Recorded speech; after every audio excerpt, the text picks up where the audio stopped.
Hey everyone, Andrew and Adam here with It Takes Two Takes, here to give you our take on Warrior, episode 5, second season. We're still doing it. Cinemax is, well, they're not still doing it. They are still airing it. And um, I just want to quickly, I just want to enter any discussion of this episode, Adam. The first thing that comes to mind for me after seeing this episode is, if you felt like me at all, we talked about it. Those last two episodes, a little light on the action. This one delivered more than I could have asked for. Some fantastic conflict, action sequences, kung fu. You had really one of the bigger strengths of Warrior, and they completely delivered in this episode. Yeah, mainly I think near the end of it, and we'll get to Sure. that a little bit. Yeah, yeah. The, And I don't the want to jump ahead, but I want to. That was my big takeaway right out of the gate. Right. right. So we pick up with looking at Mercer in rubble, Yeah. Right where we left and off. Penelope finds out that Assam had been storing opium in the place. She's not too thrilled with that. She feels betrayed. Right? She gives Assam her 2 cents on the whole matter. So they're not on very good terms right now. Mm-hmm. Assam is kind of up a creek because they don't have product, and they got to Not figure only out do how they to. not have product, but they're in a position now where, I mean, it's not just the operation that failed, but the really kind of the deception, you know, the whole workaround that is clearly going to upset Father June. I think both young June and Assam realize they're so screwed if they don't fix this, and they don't see how it can happen And we in that find moment. out we find out that Hong has been paying way more attention than he's been letting on. That's for sure, because he summed up their whole Yeah, predicament like that. And yeah. I don't, and the way he, I don't know how you felt about this. The way he kind of quickly explained in very detail, despite how brief it was, what their operation was. I don't think you just gain all that from just overhearing conversations. He could be very skilled, but this kind of ties into some of the suspicions that I think we talked about a bit. Is like, is he does he have other connections, specifically maybe with Father Jew? Don't know. right, and maybe he did. But at the same time, he's selling himself as I'm in because you guys stood up for me, even though I didn't need you to. You did it anyway, and so I got you. Whatever it is, I'm in. He did Um, say that, and that was the right answer. And maybe I'm overthinking things, but I don't know if you caught this when he answered that question by saying, you know, I got your back. You helped me. That sort of thing. I don't feel like it was a no-brainer answer for him. I feel like there was a pause. Like he actually had to generate the. Like, am I saying things? I don't know. I feel it's like if hard. we rewatch that scene, It's hard to say. Is he playing a double agent? He's playing yeah, a intelligent fool. It's hard to tell at this point, right? yeah. We're gonna have to just keep seeing how his character unfolds. Bottom Um, line, I have my suspicions of you, Hong. I am watching you. Carry um, on. we had another interesting encounter early on in the episode with Nellie and Atoy. Atoy goes out and Interesting encounter. Perhaps more of an encounter than many people realized was possible between those two. I was caught off guard by it. yeah, I was too. Atoy goes out to visit the winery. Yep. The Is vineyard. Yeah. These. is happy to see that the girls are all happy and it's a great environment. She gets a bit Yes. emotional because of her own past with her grandmother, uh, and then Nellie and Atoy start having a moment that leads Yep. into much more, which will be interesting to see how that plays out between them. I mean, Yeah. because here's a madam, a Chinese madam, and here's someone who's trying to liberate all the Chinese prostitutes. So I'll be interested to see how things between them play out as we go forward. Agreed. Um, but that was, I think, an interesting moment with, I think, for character development with the toy. Um, and we had also an interesting, moments between Liang and Mai Ling, right? Yeah. Where he calls her out of kind of being like, you, are not sleeping. I can tell, and it's because of your brother. Right. And we get more into this. Her decision at the end of last season to order his death is weighing on her way more than she even wants to admit. Yeah, a bit of I think a moment that I don't know that I was necessarily expecting, but it didn't surprise me.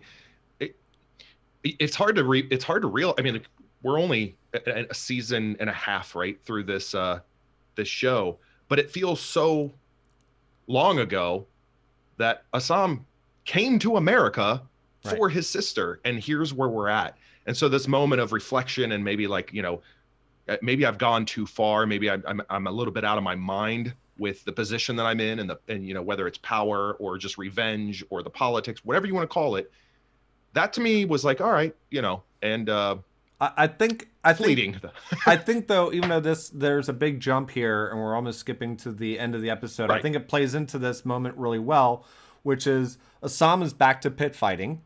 Um, and Yes. we find out, I kind of thought that might be his direction on, getting money, because he needs money. He can't seem to get any. A toy won't loan him any. He has no other means of getting money. Um, so he is back to pit fighting, and Mai Ling is there to see him. And My, she's very yeah. emotional and very apologetic about ordering his death, Yeah. and he doesn't care. Yeah. Despite the olive branch, he just completely shuts it down. And she says, "So you're going to kill me?" And he's like, "No, no, I'm not. I'm going to destroy your tongue, and I'm going to destroy everything you care about. And Yeah. I'm going to leave Like you with he nothing." wants her to suffer. Yeah. Right. And he brought up, I mean, he really hit her hard when he sat there and said, "You ordered my death just days after I saved your life." Mm-hmm. And I think that's what really hit home for her. I mean, that's when I think the tears really started for her. And it was rough. And then we see Vega. Vega kind of saw that little exchange, and we get him asking about the bigger fights because he needs money. Because Happy Jack's not going to front him any product. He can't get any money, and Mm-hmm. he needs to fix this before Father June finds out what a cluster they've got on their hands. Yeah, I think, and not to get too deep into this, but Assam is driven by the money. Once that conversation between him and Mai Ling episodes ago, even going back into towards the end of season one, like I think it might have been he might have been more receptive, but there is sort of this factor of Assam now where, and he was confronted about it, basically saying, are you here for, are you wanting to really help young June? Are you really, his whole motive is starting to become, it's in question. Right. When it comes to the fighting, yes, it's about money, but I think that's the one constant in his life. It's like therapeutic to him. It's the one thing he knows that he can control. And there's a little bit of all that going into that channel as well when he's doing those things. So there's a lot behind, I think, his decision to ultimately step up his game, so to speak, from an international tournament perspective. But money would be the surface level reason for sure. Right. And we had also in this episode, and this leads up to, I think, the main part we're going to end up talking about, Yeah. is we had the captain approach Leary and tell him he needs to back off on the bombings, right? Everyone knows it's the Irish. Everyone knows it's Leary. Now, Yep. being able to prove it might be a whole nother story. Everybody knows it's Leary. He's not Mhm. going to out himself and say, yes, it is. But he pretty much let him know that you're the cause. The blood is on you guys, not me. Right. And basically says, I'm not stopping, type of idea. And that the city is going to burn. So, Leary is losing friends at the same time, right? Where the police might have backed him up before, not likely to back him up, if he keeps up what he's doing. I think we see in this episode, a lot of alliances breaking, is I think what we saw. There's betrayals. There's I can take it or leave it attitude from various people. We saw that both with that conversation with Leary and really like shifting of accountability, which isn't a huge surprise with O'Hara, but the conversation with him and Lee, even where he's like, hey, look, this isn't all on me. This is politics. This is to a certain degree us versus them. Look what they're making me do. And it's just a lot of alliances. It's Well, and And the alliance is also, like we mentioned, between when Assam tried to go to a toy for money and she calls him out about what his actual plan is. We see a little Yeah, bit that's what I was referring of to before. friction, Exactly. friction, and that alliance. This was really an episode of kind of like alliance breaking a little bit. Hmm. And so we get into this, and we also saw O'Hare going after Lee for Lee's appearance and the state of himself, right? We Yeah, saw last episode, and we didn't talk about it last week. We saw last week that Lee is getting even further into his drug habit now. he is. He's flat out, he has gone from just some drops of laudanum in his whiskey to flat out hitting the opium pipe at this point. Yep. Um, He's going to become a bit of a liability in terms of can he be trusted? Is he predictable? Is he dependable? and I think that's Yeah. ultimately going to be what saves, I think, O'Hare and Lee's friendship Hmm. is that O'Hare's going to bail him out somehow. Yeah. I think O'Hare's going to be there for him when Lee has already turned his back on O'Hare, and O'Hare's going to be there for him. You know, Yep. O'Hare's, I think we saw this in the last season, this season. O'Hare is one of those guys who's not a bad guy. He made some really poor decisions in the first season, and this season we're see him trying to redeem himself and get out from under the pile that he's in, right? Right. But in all instances, he's not a bad guy. He was just put himself in a bad situation. He's a good guy in a bad situation trying to get himself out. And Yep. that's what leads ultimately to this raid that they've been waiting 2 days to do. Yeah. Uh, And there was a lot of moving parts in that, especially early on. right. There's so many things we could call out. I mean, from almost in chronological orders, you could talk about the impact of these characters. I mean, Chow taking a legitimate beating for the first time that we've seen, as much as he kind of maneuvers his way and doesn't really take sides. In that moment, I give the guy credit. I mean, he really Well, held on to his convictions. we know that he can. We saw Yeah. last season the scars on his back, right? He's Yeah. taken beatings before. He's Sure. not a stranger to being to getting it rough, right? We've Sure. seen the marks on his back and everything. So we know he's not had an easy life. But what we also see is him holding true to his convictions of I don't like you. I'm not Yeah. going to be Feng Hai. So I'm not taking any extra money. You want to place another order, that's fine, but I'm not going to be with you. And, you know, we get Zing saying, pretty much you're either with us or you're not. Yep. And that's what caused Chow getting that beating. Not only is he's getting the beating the whole time, the guy had derringers up his sleeve, literally. Like He the could whole have taken he could have taken out Zing anytime he wanted, but he knew right. he needed to play it smart because he knew what was waiting outside. But even beyond that, he knew also that part of the one of his workers that was bringing in the knives was Hmm. actually Liang in disguise.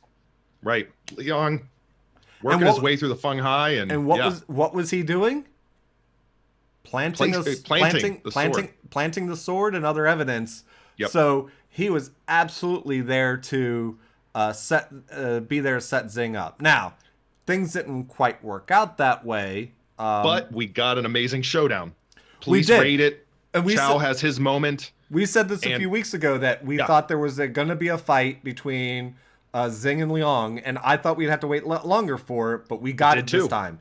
And we got Liang just, you know, kind of like I really wasn't wondering who was better, you know? Yep. And at first I thought Zing was doing a hell of a job against Liang, but Liang brought it back, right? He got his bearings and started whooping Zing pretty damn hard.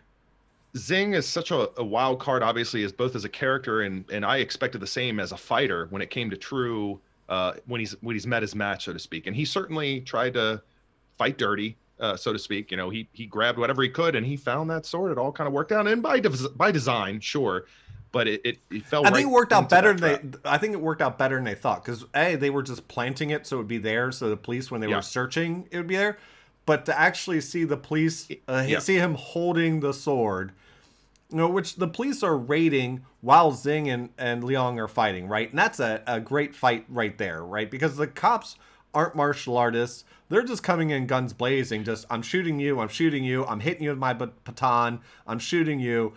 While the Feng Hai are actually trying to do more choreographed type of fighting, like more martial art type fighting, and it's not working.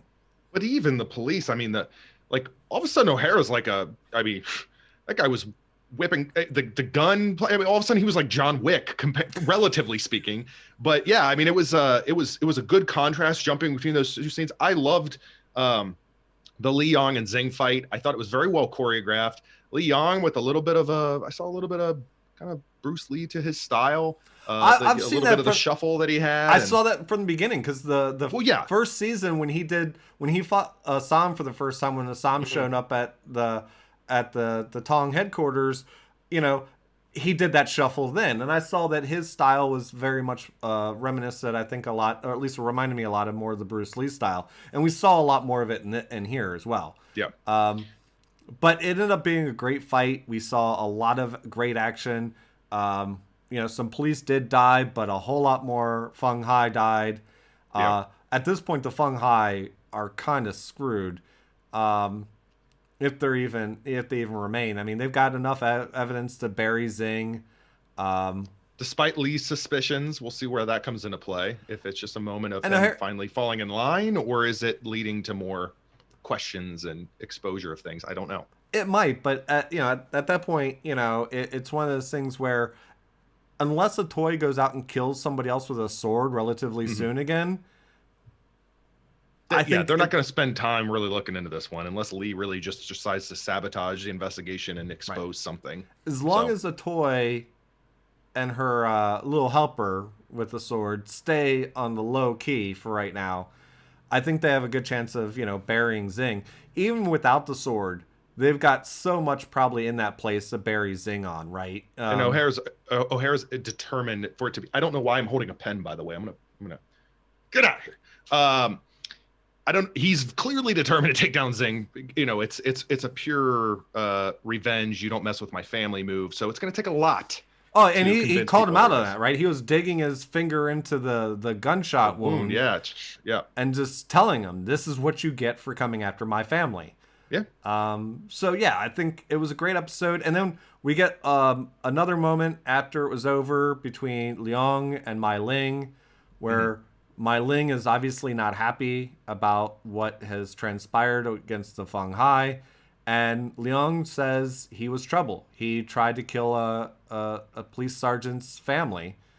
Yeah. And you weren't listening. And her attitude is, you should have spoke louder.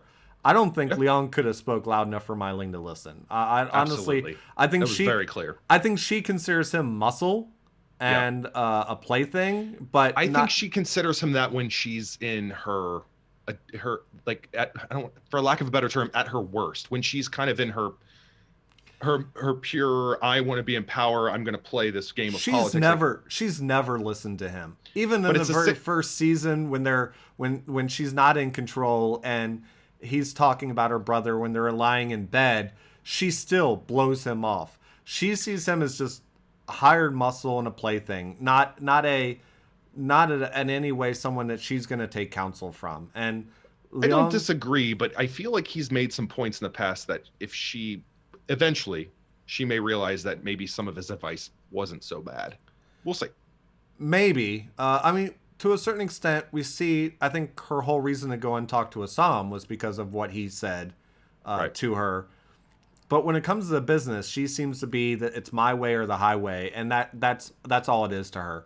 So I don't know that he could have talked her into, because he tried to reason with her about Chow and Zing to begin with, and she didn't want to hear anything of it. And that's when she was quoting Zing. So I think it is what it is. But again, we go back to that idea. This was definitely an episode of breaking alliances, or at least causing tension in alliances, because Liang and Mai Ling have now got even more tension than they had before. Sweet, sweet Liang, you are just too good for this world. He's got morals. He's got honor. He's got character. He really does. And that's what's probably going to be his downfall. I was worried about that with that fight with Zing. Like, this guy's got honor. Like, Zing's going to grab whatever his hands can grab, sling things at him. And it could have been much worse than it ended, of course. Great episode. And we've got 5 more to go. Yep. We're halfway through the season. Yeah. So we're going to keep chugging along. We're going to keep watching this thing. And if you're at the point where we're still talking about it and you're still listening, then I assume you're watching it. If you just sat through all this and you have not watched the show, I have a lot more questions than why aren't you watching Warrior? Exactly. And if you did sit through all this and you enjoyed what you just, this discussion, and you enjoy the show, get the show out there. Even if you don't promote this channel, promote the show to your friends and stuff, because I think this show needs a lot more eyes on it than it's getting. And, post the trailer on social media, post your thoughts, get people wondering, well, I'm stuck at home, COVID spikes are going up, and I'm gonna, weather is kind of going down the drain because it's gonna start getting colder. I need more stuff to watch. There you go, Warrior. Watch it. We just went through an election season of everything in your face. Put signs out in your yard saying that Warrior needs to be renewed by somebody or anybody. That is a cause that we need to have out there. Exactly. Warrior 2021. I'm telling you. Yep. So if you like this video, go ahead and hit the like button, and go ahead and subscribe to our channel if you're not already. And comment, say things. Let's go. Yeah, let's get this conversation started. And we'll talk to you again next week about Warrior. And until that time, see you later. See you. Hey everyone, Andrew with It Takes Two Takes. We're playing some royalty-free music, so don't even bother Shazamming that one. We got videos over here I think you're gonna enjoy, and there's a button over here I'm gonna enjoy. Let's make this all work together, right? Please subscribe, check out what else we have going on. Thanks for watching.